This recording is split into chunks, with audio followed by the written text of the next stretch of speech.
Hezbollah doesn't want to admit it, but they've lost the war against Israel.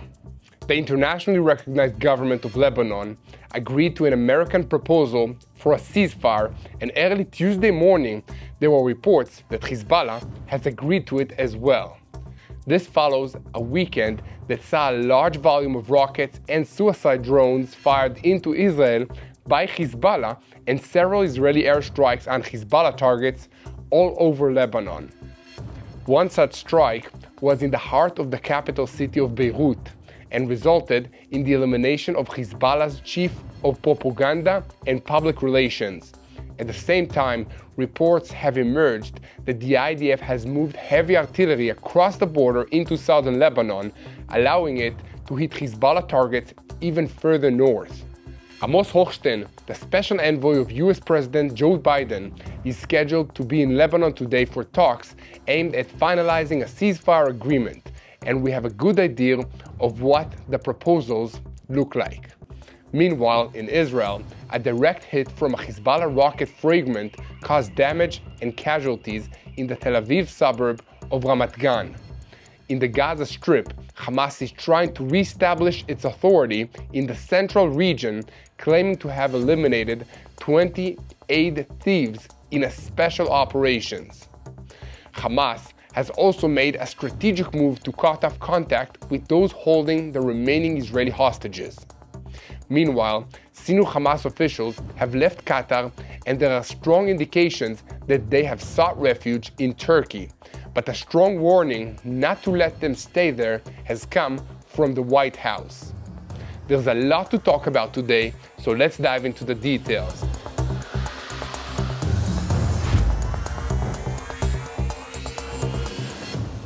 I'm Yair Pinto, and this is your Boots on the Ground report about what is happening in Israel on the 410th day of the war against Hamas, Hezbollah, the Houthis in Yemen, all the Shiite militias in Iraq and Syria. All of them are taking their orders from the head of the axis of evil in the Middle East, Iran. A moment before we begin, please look for the subscribe button and click on it so that you'll never miss another episode of Boots on the Ground. I also want to mention that our sponsor for today's video is Magen David Adom, the organization which cares for the sick, the wounded, and the hurting in Israel. They've been very busy these past few days, and I'll tell you more about that later on in the video. Now, to get into the news, Israel's Air Force hit a building in Beirut's Dachia neighborhood with precision munitions but without prior warning on Monday. The target of the strikes was Hezbollah's public relations officer, Muhammad Afif. Reuters reported that he was eliminated in the strike along with 3 of his assistants. Afif had a long career in Hezbollah prior to his elimination, and recently he was the one who announced that there had been an attempt to assassinate Israeli Prime Minister Benjamin Netanyahu by firing a suicide drone at his private residence in the city of Caesarea. The IDF did not officially take responsibility for the elimination, but it is in line with a policy that the Air Force, along with the Intelligence Directorate, the Mossad, and the Shin Bet, have carried out in recent weeks to actively hunt for senior Hezbollah officials. This is a highly complex operation, with the Air Force operating for long days around the clock using fighter jets, attack UAVs, and intelligence-gathering UAVs. This campaign has intensified in the last week, with the IDF attacking about 50 targets in the Dachia neighborhood, which has long been Hezbollah's stronghold, for which they can continue to plan and carry out terror activities against the State of Israel. Among these targets was a house formerly owned by the late Hezbollah chief Hassan Nasrallah. Although Nasrallah is obviously no longer there, the house contained equipment and materials that were still being used by Hezbollah operatives to plan and conduct operations against Israel, so this last week the IDF destroyed it. This house was hit during the Second Lebanon War in 2006 in an unsuccessful attempt to assassinate Nasrallah, and now the house itself has been destroyed. Israel has made the strategic decision that the entire Hezbollah leadership is a target for elimination. The goal is to create chaos within the organization's leadership by harming the leadership's ability to continue operating. This strategy of attacking the leaders in Beirut, in Damascus, in Syria, and in other areas in Lebanon is a continuation of other activities that Israel has carried out recently, including harming Hezbollah's economic networks that allow Hezbollah to pay salaries, pensions, and welfare benefits for their operatives and their families. Remember that a large percentage of Hezbollah fighters are not ideologically motivated, they're just in it for the paycheck. If Israel can remove Hezbollah's ability to provide these paychecks, it will take these fighters off the battlefields just as eliminating them in an airstrike or gun battle will do. Guys, please help us spread the truth by sharing these videos on YouTube and following us on social media. You can also click on the subscribe button so that you'll never miss another episode of Boots on the Ground. To continue, for the first time since the IDF's withdrawal from southern Lebanon in the autumn of the year 2000, IDF heavy artillery batteries have been moved across the border. This allows these big guns to hit Hezbollah targets much further north into Lebanon, and this means they can also support infantry and armored units as they move even further north. The artillery units are operating under the command of the 36th Division, and it includes both male and female combat soldiers, another historic first. So far, since the beginning of the focused ground activity in Lebanon, the artillery batteries and the fire array of the 282nd Fire Brigade have fired at thousands of targets, including weapons depots, Hezbollah headquarters, operative apartments of terrorists, launcher complexes that fired at the home front of Israel, and many other targets. This supporting fire has resulted in the elimination of hundreds of terrorists and the destruction of infrastructure that is meant to be used in attacks against the Israeli civilian communities in the Galilee. In the face of all of this operational activity, Hezbollah has kept up a drizzle of rocket and suicide drone fire into Israel, and we'll talk about that later on in the report. But for now, it is important to point out that although Hezbollah has been severely damaged, they are still a threat, and there is still work to be done to ensure security on Israel's northern border. With that in mind, the American envoy Amos Hochstein was scheduled to arrive in Beirut on Tuesday to discuss a framework for a ceasefire between Israel and Lebanon. The proposed agreement, mediated by the United States, include a demand for the withdrawal of Hezbollah forces northward to the area above the Litani River and ensuring Israel's freedom of action in case of violations. These conditions are very favorable to Israel and will also allow hundreds of thousands of Lebanese civilians to return to their homes in the south of the country. In any case, until a formal ceasefire is declared, the IDF will continue to apply military pressure on Hezbollah. In recent days, it has attacked targets deep inside Lebanon, including the elimination of senior commander in the organization that is responsible for operations in the south. These strikes are part of Israel's efforts to ensure the implementation of the ceasefire if and when it goes into effect. Another clause of the ceasefire will formally sever the connection between the fighting in Lebanon and events in the Gaza Strip. The remnants of Hamas in the Gaza Strip are counting on Hezbollah to keep large numbers of IDF troops busy so they can't be deployed in Gaza.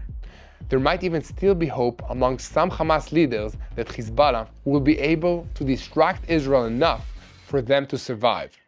But if there's a ceasefire and an obvious Israeli victory in the north, these hopes will finally be put to rest. This is a critical step that can affect the stability of the entire region and bring closer a hostage deal with Hamas, which is an important goal for Israel and its allies.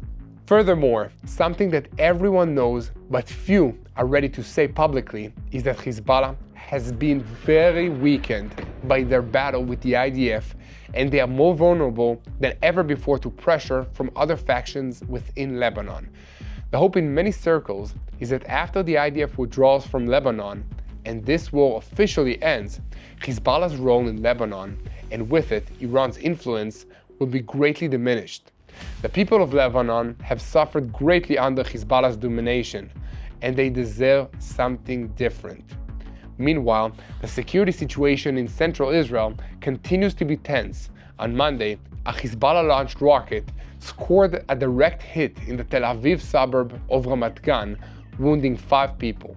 Also on Monday, another rocket hit a building in central Israel, killing a 54-year-old woman and wounding 30 others. This is including a child who was reported to be in serious condition. As always, the medical first response teams and ambulances of Magen David Adom were on the scene within minutes, treating the wounded and evacuating them to area hospitals. The swift response of these highly trained and well-equipped rescue teams saved many lives and minimized the damage from the strike. Magen David Adom has been a critical part of why Israel has been so resilient in the face of the many challenges that we've been facing over the last 14 months of war and terrorism. Every single Israeli, whether they're a Jew, Arab, or part of some other group, and every tourist that is visiting Israel and everyone else who lives here knows that if they get sick, wounded, injured, or hurt, Magen David Adom will be there to take care of them. The 35,000 workers of Magen David Adom are mostly volunteers, but they are also highly trained professionals who use state-of-the-art equipment and vehicles to carry out their holy work. All of this costs money, and Magen David Adom is entirely reliant on donations for their budget. So guys, if you want to support them, you can visit the website at www.savelifeisrael.com. Now back to the news. In the Gaza Strip, the soldiers of the Kfir Brigade are currently leading the battle in the small coastal town of Bet Lahia. This is part of the larger operation in the city of Jabalia, which is being carried out under the auspices of the Division 162nd. These battles are characterized by raids on Hamas positions, which have been fortified with booby traps and defensive lines in the ruins of destroyed buildings and strongholds in neighborhoods that Hamas still controls. Hamas has already lost this war, but there are elements who refuse to acknowledge this and are insisting on continuing the fight against the IDF. Although Hamas's local battalion has been significantly weakened following the IDF's operations in October, dozens of terrorists remain in Bet Lahia. Despite the IDF's capture of massive quantities of weapons and ammunition over the past 13 months, there are small caches of equipment scattered all over the Gaza Strip, and Hamas terrorists keep finding them and using them in hit-and-run attacks on IDF troops. Some Hamas fighters are surrendering, but others, who are deeply committed to the ideological cause, might even still have illusions about somehow eventually winning some kind of victory. Or maybe they just can't imagine any other way to live, so they're grimly determined to go down fighting. In any case, for now, the IDF will continue to operate in northern Gaza, destroying the remnants of Hamas who insist on continuing their hopeless battle against Israel. This is necessary to ensure the region's security and restore stability to the area. Of course, we have not forgotten the hostages, which 101 of whom are still being held by Hamas and the Palestinian Islamic Jihad group in the Gaza Strip. Please continue to pray for the safe release of these hostages and continue to spread the truth by sharing these videos on YouTube and subscribing to this YouTube channel. Now, I have a few thoughts of my own to share about the situation in the Gaza Strip. Hamas is a satanic and evil organization, and the primary victims of this evil are the civilian population of the Gaza Strip, who they claim to be defending and caring for. The latest example of this is the way that Hamas steals humanitarian aid shipments that is being sent into the Gaza Strip by various governments and agencies. This aid is meant to provide these civilians with their basic survival needs. Hamas is aware of the need to present itself not as a terrorist organization or a group of thieves and bandits, but as the responsible governing authority in the Gaza Strip. Perhaps because of this, on Monday, Hamas spokesman announced, without providing any kind of evidence, that Hamas had carried out a successful elimination operation of 20 thieves who had stolen humanitarian aid. Hamas said that the thieves are part of a criminal syndicate that stole the aid shipments so they could sell them at inflated prices to the civilians in the Gaza Strip in markets and stores. Here at TBN Israel, we have reported extensively on the evidence that Hamas itself is doing this very thing, and so this announcement that they took care of some criminals who are doing it raises some obvious questions. I think it's possible that the Hamas leadership took out some of their own people, sacrificing them in order to present a false impression to the media. Or maybe nothing whatsoever happened, and these Hamas leaders are just telling stories about how they took care of this problem. As I said before, the announcement was not accompanied by any kind of evidence, and Hamas has given such false reports to the media in order to make themselves look good and their enemies look bad. The international media falls for this routine every time, but we can pray and hope that it won't work this time. Meanwhile, the IDF and the defense establishment actually have increased offensive actions against looters of humanitarian aid in the Strip, aiming to ensure that the aid reaches its destination and does not fall into the hands of Hamas or any other criminal gang. In the last day, about 15 aid trucks were looted by armed men, and the IDF fired at others who tried to loot additional trucks and thwarted their attempt. Despite international efforts and military actions, Gaza residents continue to face shortages of food, water, with a 25-kilogram sack of flour costing about $100. The severe economic situation and Hamas's control over the humanitarian aid resulting from the conduct of the UN and UNRWA deepen the suffering of the local population, and Israel continues to get blamed for this. You can be part of the solution to this problem by helping us spread the truth. We at TBN Israel work hard to bring you continuous updates from Israel, and you can stay current by visiting our news website at tbnisrael.com, where we bring you in-depth articles and updates on what is happening in Israel. And now, as promised, an update on the situation of Israel's remaining hostages in the Gaza Strip.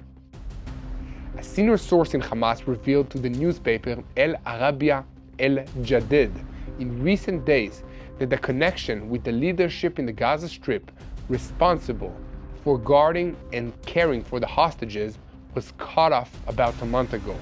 According to him, the reason for this is strict security measures taken to preserve the organization's negotiation card, which includes the fate of the hostages. The source noted that the only way to keep the remaining hostages alive, especially in light of the IDF's military operations, is to reach an agreement with the Palestinian factions. In this context, he emphasized that Hamas is not willing to provide any information about the state of the hostages, especially the Americans, without compensation.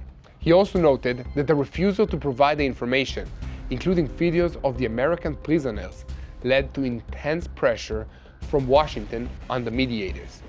Meanwhile, there is a new international development in the Middle East. About a month ago, Qatar, which has hosted senior Hamas officials in Doha since 2012, announced that it would stop functioning as a mediator in the negotiations between Israel and Hamas. Following this, Qatar informed the Hamas terrorist organization that it had to close its diplomatic office in Doha after threats on the subject during the negotiations. Following these developments, it has emerged that Hamas leaders have been spotted in Turkey over the last few days. In light of these reports, Shin Bet head Ronen Bar visited Turkey's secretary on Saturday and met with him and the head of the Turkish intelligence Ibrahim Kalin. The United States State Department has also weighed in, presenting a statement on Monday that we do not believe that the leaders of a terrorist organization should live comfortably anywhere. We will make it clear to the Turkish government that there is no room for a business-as-usual approach with Hamas. According to the report by the Reuters news agency, the State Department spokesman Matthew Miller did not confirm the report, but said that he could not dispute them. Miller added that several Hamas leaders are under American indictment, and Washington believes that they should be extradited to the United States. Here at TBN Israel, we will continue to update you on these matters. Keep spreading the truth, share, and follow us, and subscribe to this YouTube channel.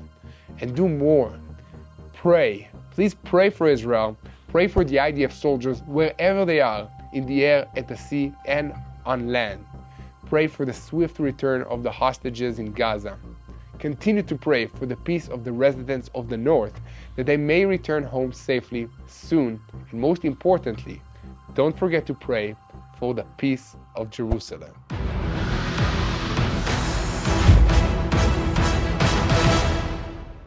Hello, this is Mati here in Jerusalem with TBN Israel. This is Yair Pinto from TBN Israel here in Jerusalem. TBN Israel is keeping viewers informed with Israel-focused news, culture, and what God is doing in this land. Support TBN Israel today online at tbn.org/Israel. Thank you.